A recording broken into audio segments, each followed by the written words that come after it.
Hey, good morning, everybody. It's Thursday morning, Friday Eve, or how I like to call it. 58 degrees in Jacksonville. We're only 10 degrees away from our high. Steam show coming up this weekend. You can smell that coal burning in the air already. If you've never been to the steam show in South Jacksonville, you need to give it a visit because, man, you are taking a step back in history. Hey, listen, when I was in the fire service, I was an officer, I was a lieutenant. I took that very seriously because the guys under me, their lives were in my hands. And one thing that my wife loves it when I talk about this, my virtual toolbox that I had with me. I learned this from Ray Hoff, who was a Chicago firefighter who was actually one of the people that they followed in the movie Backdraft. If you remember that, that's an old movie. But anyhow, you know, wherever you go and whatever you do, you have a virtual toolbox on you. You don't see it.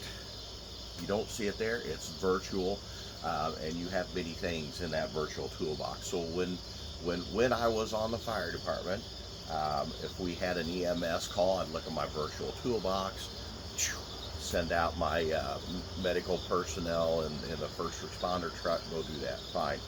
If it was a traffic accident, well, I'd pull out my rescue truck, pull out my truck with all the jaws of life and stuff on that. It's fine. Had a house fire.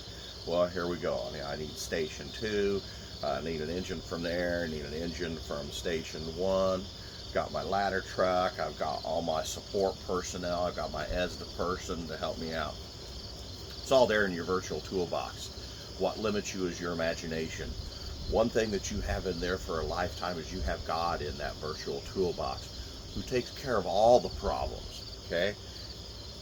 He was in there with me 25 years in my fire service.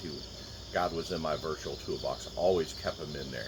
I prayed every night in my bunk at the fire department that God would help me make those right decisions, hear that child who's hiding in the closet from the fire, who's scared to death, to bring somebody back to life, if so happened. But yeah, God was with me in that virtual toolbox. You have that virtual toolbox too. You don't know it. Look down, think of everything that you can put in that virtual toolbox and take that with you today, okay? Don't forget to pray about it. Make sure that you find your art today. If you don't have anything to do this weekend, come on to South Jacksonville. Look at those steam tractors, those old tractors. I'll be there watching the sawmill and salivating. Everybody have a good Thursday.